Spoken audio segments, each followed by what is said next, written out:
everybody. Welcome to the Super Combo Podcast, where we talk about anything and everything related to the Dragon Ball trading card game.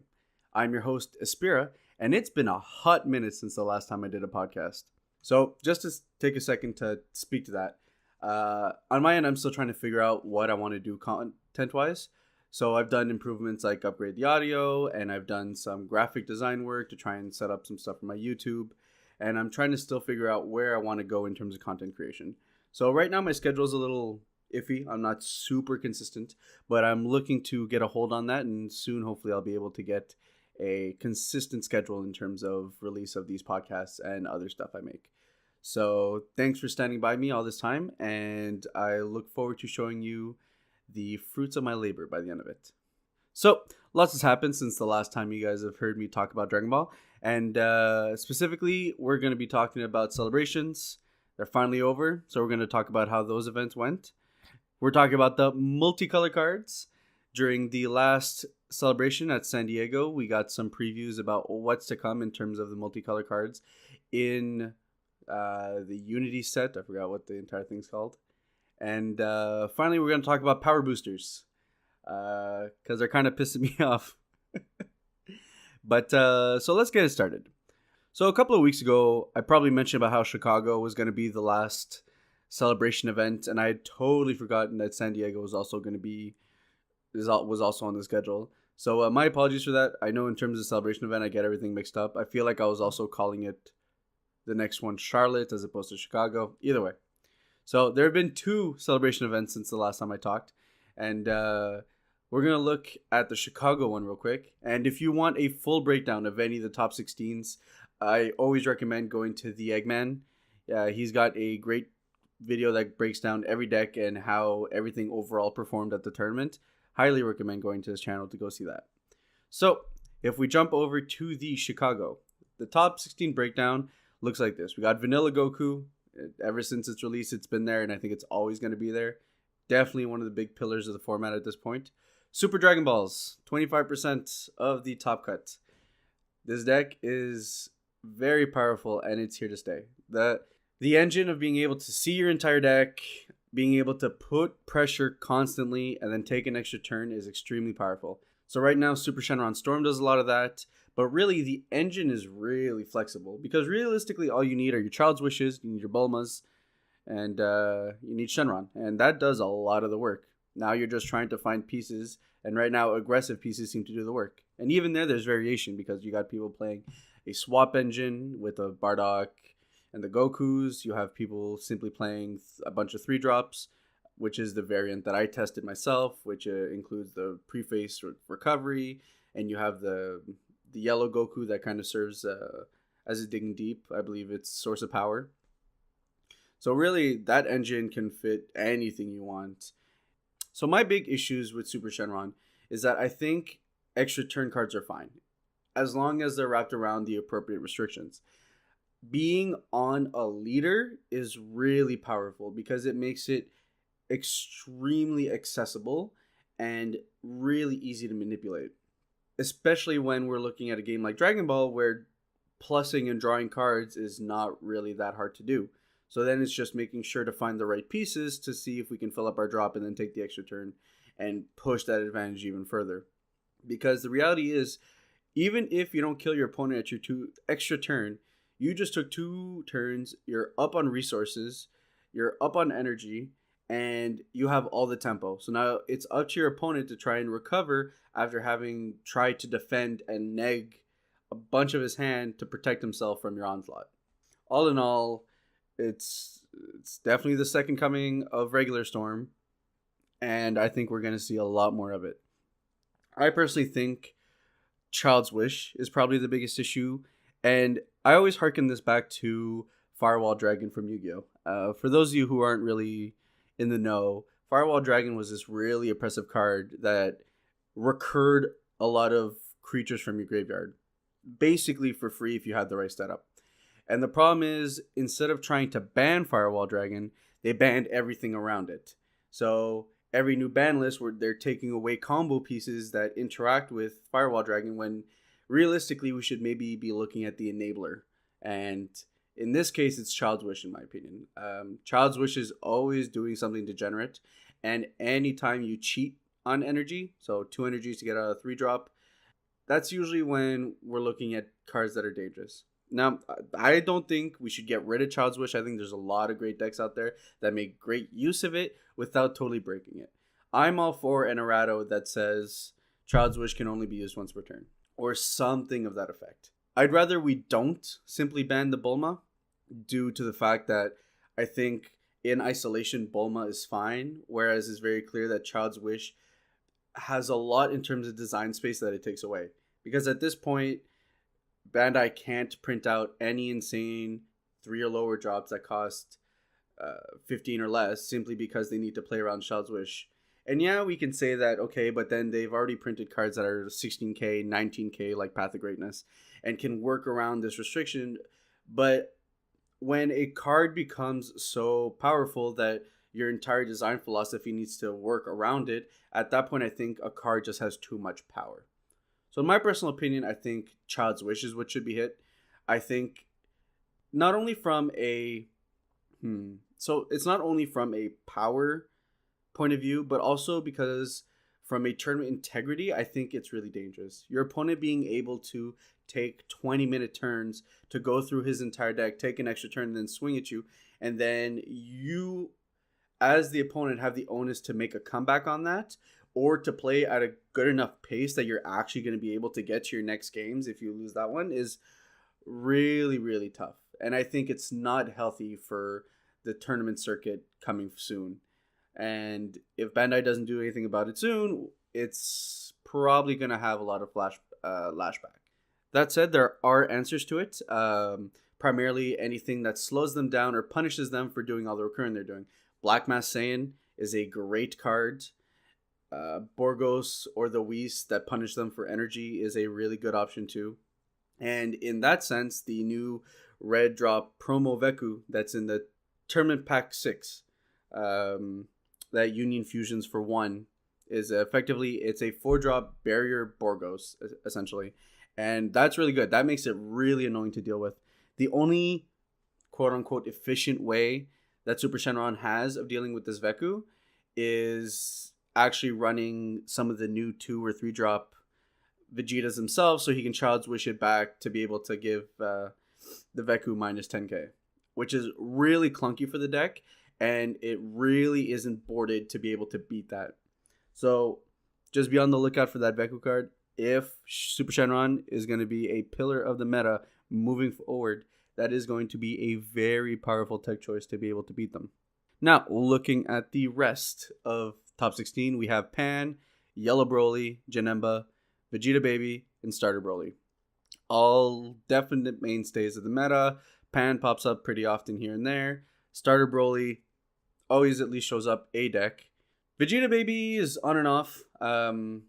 I think it's really powerful in the meta, but I think it just depends on having the right players play the deck. Janemba, always going to be there. Yellow Broly has been pretty consistent too.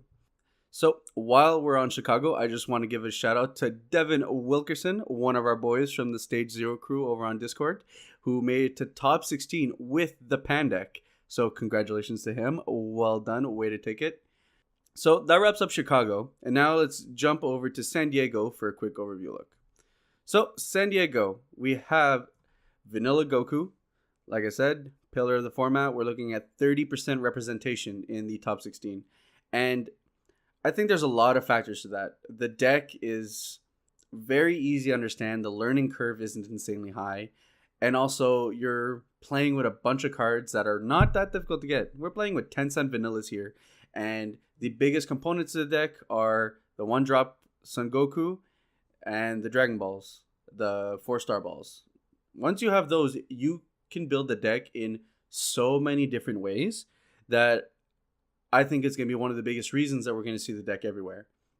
It has a really low barrier to entry, and that just makes it so that we are 100% going to keep seeing it moving forward because it's a fun deck. It's a very mid-rangey style deck while also having that combo vibe of being able to find your pieces and being able to punch through when you have just the right cards in your hand. Then we have Janemba. Nothing to say there. Janemba does what Janemba does. Starter Broly, Super Shenron, Hirudegarn, which is nice to see. Blue Dende. So Blue Dende, we're looking at a Agents of Destruction deck. So specifically, what you're looking to do is use Dende's Burst to get a bunch of Agents of Destruction into your drop. Then what we're going to do is Child's Wish back the 3-drop red Boo. And he can Union Fusion into the 5-drop Boo. And the 5-drop Boo allows you to Union Fusion into the SCR. The SCR procs, you get back all those Agents of Destruction that you just popped out. And now you're pressuring your opponent with a massive Boo and any array of hand destruction, board removal, and critical attackers. And the insane part of this deck is that after you're done everything, let's say you have 3 Janembas. Well, right there, not only did you apply an insane amount of critical pressure, if you didn't outright kill your opponent, you're untapping up to like 3 energy, you're drawing 3 cards, and you are so far ahead that I think this deck looks insanely fun. It looks like a pure combo deck, and is the reason we actually see the SCR Boo having popped up back to a cool $300 price tag. Very powerful, lots of fun. And finally, the last one being Yellow Dende. This being the Yellow Dende with the Frieza package that we saw Danny play in the first couple of Celebration events.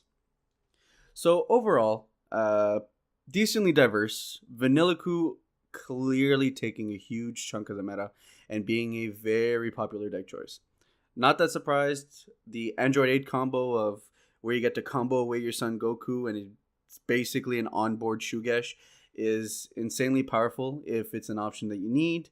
At the same time, the deck requirements are not that heavy. We're looking at roughly 20-ish cards that are mandatory to run in the deck, and that gives you a lot of freedom. Whereas when we look at a deck like Pure Vegeta Baby, we're looking at a deck where, you know, your pieces by themselves are like 30 cards in the deck, which doesn't give you that much flexibility. So the deck's flexibility, being able to play any color combination you really want. You go green, you get yourself a Healing Pod, and you get yourself Preemptive Strikes. You go yellow, you get options to Bad Ring, Nimbus. Go red, you get M5 and some board removal. Or you go blue and you got Bean and some extenders. And that's really what this deck's essence is that, okay, what's one powerful core thing that this color can do? All right, cool. I'm going to jam that with the ability to punch my opponent with a bunch of 30k beaters. And the consistency at which it's able to do that early in the game makes it really hard to deal with. Because, yeah, they're just 30k beaters, but something that I realized having played Sealed is that 30k beaters is not nothing. Like, that's a body that, unless I have hard removal, I am wasting a ton of cards to try and kill. So I'm not going to bother killing it. And that's why I think moving forward, options like the Mass Saiyan that board wipes 5 or less is going to be really powerful. We're seeing a resurgence in Banisher Fu. That's great in multiple matchups, including the Broly matchup.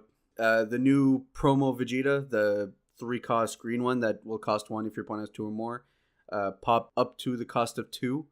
That's going to be really powerful. Anything to keep the board clean. And that's personally why I think one of my favorite picks for the meta is Baby, if it's tuned correctly, because board control is king right now, and I think Baby is one of the decks to do that the best. So moving forward, I expect to see some more tops from Baby or some kind of board control deck, but we're going to have to wait to see what the regional schedules look like and see what people start to bring to those. So overall, I'm pretty happy with the meta. I think Super Shenron is it's a little degenerate. I'm not particularly fond of it. Granted, I'm a not very good Super Shenron player. I took it to locals for the last couple of weeks, like here and there. I took it 2 times, and 2 of my games I've managed to kill myself just because I wasn't paying attention to how many cards in my drop. So that's a real feel bad. But even as someone who doesn't play the deck great, it doesn't feel awesome playing the deck. You're doing a lot of things, but really nothing of it feels powerful. It's just a bunch of incremental card advantage and energy efficiency to eventually get there. I played a decent amount of Storm with Hirudegarn back when that was more of a thing, and even then, I got way more amusement out of doing that with that deck than I do with the Super Shenron deck. It's a playstyle that takes really long, and from both players' sides, it's definitely not the most interesting thing you could be doing. So that deck is kind of a pain in the butt. But aside from that, I'm pretty happy with where we're at with the meta. I think we're at a place where if you are a good enough player with the good right answers, your deck can get there. So I'm really happy with where we're at, and I think the game is in a really good place. But let's see what the multicolor cards are going to do. So now we're going to jump over to discussing the multicolor cards. And I have to give it to Bandai. I am really happy for only the reason that these cards have energy exhaust. And like my boy Peter Katani would say, that's balance. So energy exhaust is when you play it in your energy from anywhere, that card comes in rest mode. So no matter which one you put, whether it's blue-red, red-green, blue-yellow, those cards go into your energy zone rested. And that is fantastic. Naturally, that could change. We could see cards that instead cost life to put in your energy or any other kind of restriction. But the fact that they are considering these balances when creating these cards is fantastic. And I am actually overjoyed with the fact that they have considered that moving forward into this multicolored set. So these were announced at the San Diego, and I gotta tell you, the video wasn't great. But now we finally have it in the DVS card game website with some clarity, and the mechanics have been revealed for the expansion sets. So we're getting 2 expansion sets. One of them is Unity of the Saiyans, and the other being Unity of Destruction. And those are going to be different focuses on the multicolor thing. They have their own sets of mechanics. So if we touch base on Unity of Saiyans, we have Arrival. So Arrival can be activated when you have specified cards in your combo area. So let's say I have a green and red card in my combo area.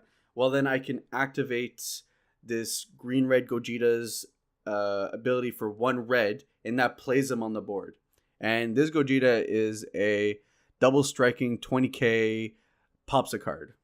So right there, you're getting great efficiency for what you're trying to play anyways. So now, for the cost of comboing a couple of cards, you have a fantastic body that you could play either offensively, defensively, and it allows you to put great amount of pressure. Whereas Alliance rewards you for having cards of the given colors to be able to up a card's ability. So let's say for the newly revealed green-red Broly, it says Alliance. When this card attacks, you may activate the skill by choosing one or more red or green battle cards in your battle area and switch them to rest mode. This card gains power equal to the total power of cards switched to rest mode by this skill and triple strike for the duration of the turn. And what this really does, it rewards you for playing the 2 colors, but also it gives your early game cards much more value. Oftentimes, you're playing 1-drops, 2-drops early in the game, and you're doing them to either search through your deck or to be able to draw a card and cantrip, but generally these aren't the most impactful cards in your deck. So what this allows you to do is get that extra value from those cards when you need to close out the game. With Broly over here, he gets triple strike and he gains a massive power boost for having done so. And that's what this game is really good at doing. It gives you a large amount of options to be able to close out the game, to be able to extend like you need to, and you never feel like there's nothing for you to do, even if the cards aren't great. So that's what Alliance lets you do, is really get that little bit extra for your cards when they're not as great as they need to be. And now we jump into the Unity of Destruction set, and the keyword we have here is Aegis. We'll stick with Aegis, but I'm probably saying that wrong.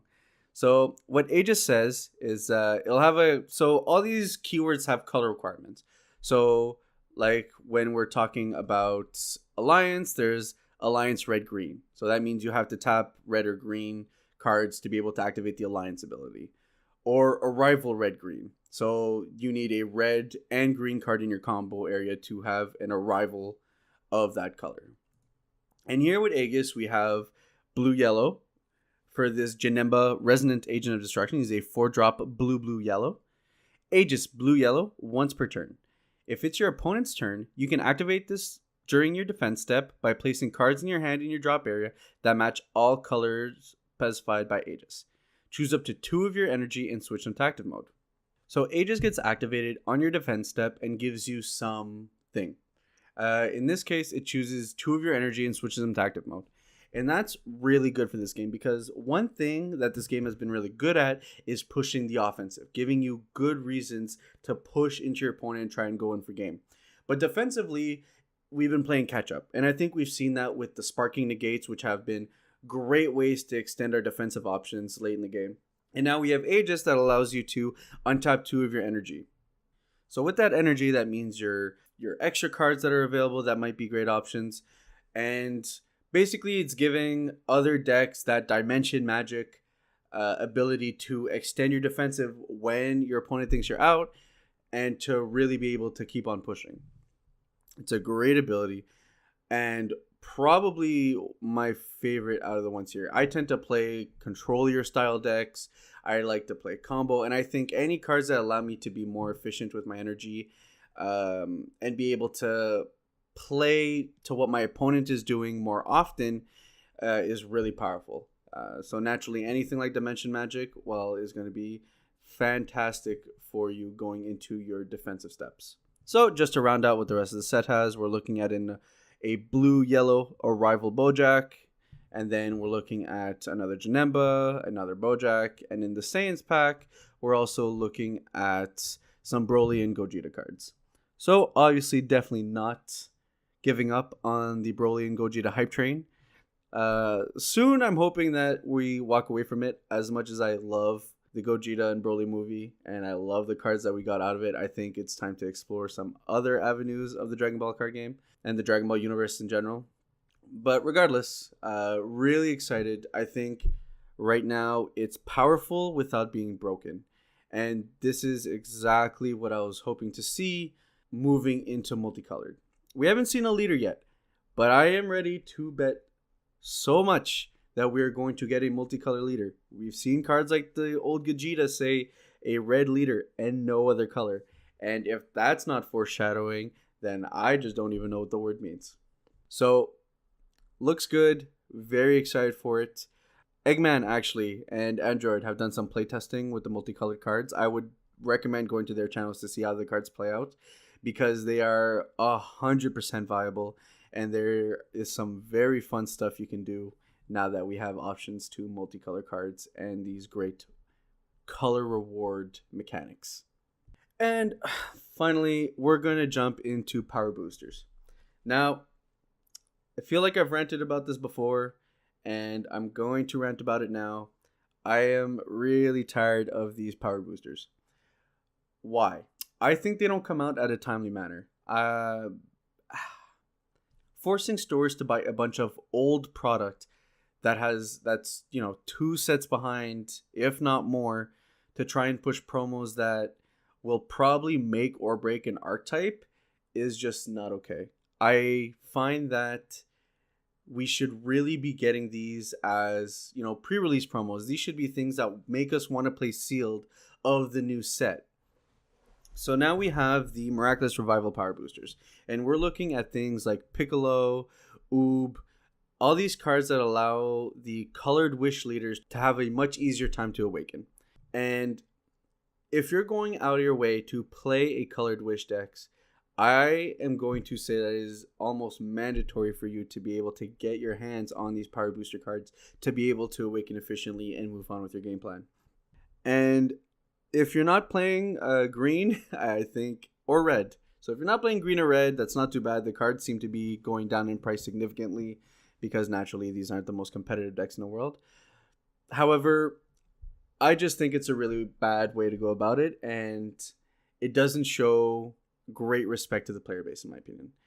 Because I'll tell you right now, as fun as I had with the Sealed Colossus promos, Sealed is really not a format that this game is meant to be played in.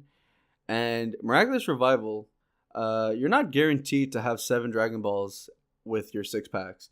So unless your store does something where any deck can have 7 Dragon Balls right from the get-go, kind of like lands from Magic the Gathering, The format is just straight unplayable, and it's actually really bad. So all this to say that the sets aren't meant to be played this way, and yet we're being pushed to play this way or buy a bunch of boosters to make up for the fact that a bunch of stock is sitting in warehouses just so we can get promos that make our decks playable. I love my High to Mastery Broly list, and I'll tell you right now, that deck just does not exist without Path of Greatness. And at the very least, those promos were insane. They were really good for the archetypes that they were supposed to be in. Whereas these Miraculous Revival Power Boosters, the promos in them probably should have just existed from the beginning.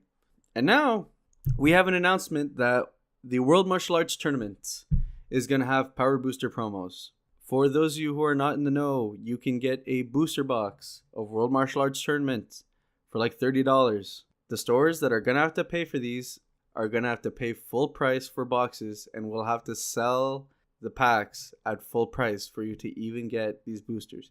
And there are 20 cards this time around that could be in these. And these power boosters supposedly are still going to be, you get 3 cards per pack. And this just blows my mind. And I really wish this stayed as the April Fool's joke that we all thought it was when they announced it on the 1st. Because that's honestly just really disrespectful in my opinion. And I don't mean to be so negative, because I try and be a positive outlook on the game. I want people to go out there. I want people to play. Go out to your locals. Support your Dragon Ball scene so that more people will want to get into the game. Price support will get better. But this is just not the way you do it. This is the way that you piss off your player base. And this is the way that, honestly, you have people lose faith in your ability to properly promote your game. I predict that these power boosters from World Martial Arts Tournament aren't going to be that expensive. A lot of the archetypes from the set are very parasitic, which means they play well within themselves, but not much else outside of that. And probably what these power boosters are going to be looking to be doing is to alleviate some of that, to make them more playable in the meta outside of just themselves. And it actually might be one of the first power boosters where we might get a leader.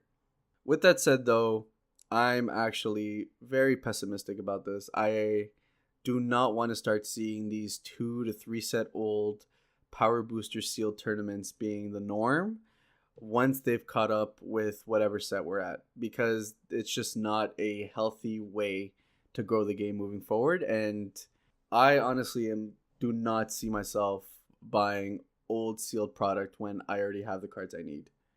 With that said, if you do go out and get into a sealed power booster tournament, you are looking out for Oob, you are looking out for Piccolo. Those are the cards that everyone is currently trying to get their hands on. If, however, you are not in the biggest rush to get your power boosters, I would just wait until closer to the end of the month. We are definitely seeing the prices drop every single day, and soon enough you're going to be able to get them for really cheap, and being able to play your colored wish leaders the way they were probably meant to be played. And for this week, we are going to skip on Deck of the Week. There's just nothing that I found that I inherently really want to talk about. I am opening my eyes up to see what we should be going for in regionals, and I will look to see what everyone should be getting ready for in terms of decks and the meta, and I'll push my focus from Deck of the Week to be more on that kind of analysis coming in a future episode. And as usual, if you have any questions for the podcast, just tweet at Espira TV with the hashtag SuperComboMailbox, and we'll be sure to get to it on air. If you want to be part of the discussion, join us at the Stage Zero Discard group. We have a great group of people there willing to discuss any and all parts of the Dragon Ball trading card game with you, whether it be from casual love for the game to competitive strategies. It's a good time. I recommend that you come join us there. So, once again, I'm your host, Espira. It's been a great coming back to you. You can reach me at Espira TV on Twitter, and I look forward to next week's episode. Ciao!